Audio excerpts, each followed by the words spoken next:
Monsieur Alain Pascal, bonjour.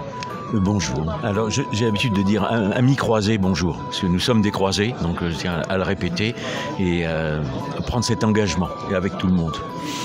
Votre dernier livre s'appelle Le siècle des ténèbres, pouvez-vous nous en parler s'il vous plaît? Eh bien, on nous rebat les oreilles du siècle des Lumières.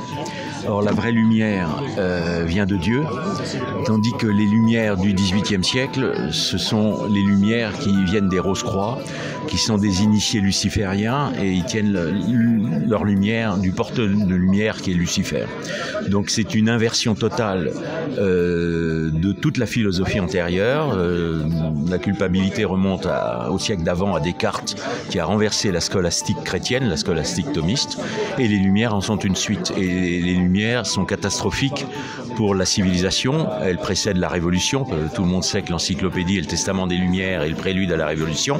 Et le mondialisme que nous vivons aujourd'hui, le drame, c'est-à-dire un gouvernement mondial entre les mains de forces occultes, finances apatrides et franc-maçonnerie, qui veulent réduire l'humanité en esclavage au nom de la liberté, ce qui est bien une preuve de l'inversion du langage. Voilà l'actualité des Lumières, qui sont des ténèbres, donc qui ont plongé l'humanité dans les ténèbres.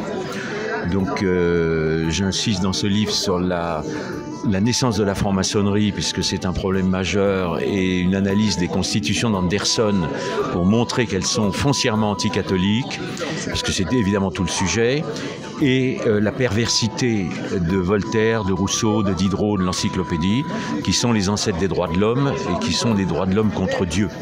Donc nous vivons l'inversion générale de la culture, de la pensée, et malheureusement, le mondialisme, qui est l'aboutissement de la Révolution, ne peut produire que des désastres. Voilà. Est-ce qu'à l'ère du coronavirus, vous pensez qu'on subit toujours l'influence des penseurs des Lumières? Oui, bien entendu. D'abord parce que le gauchisme, autant que les droits de l'homme, sont une conséquence, une suite des Lumières. Et je dirais aujourd'hui que je connais un seul virus mortel, mais celui-là, il est vraiment mortel, et il porte un chiffre, il s'appelle 1789.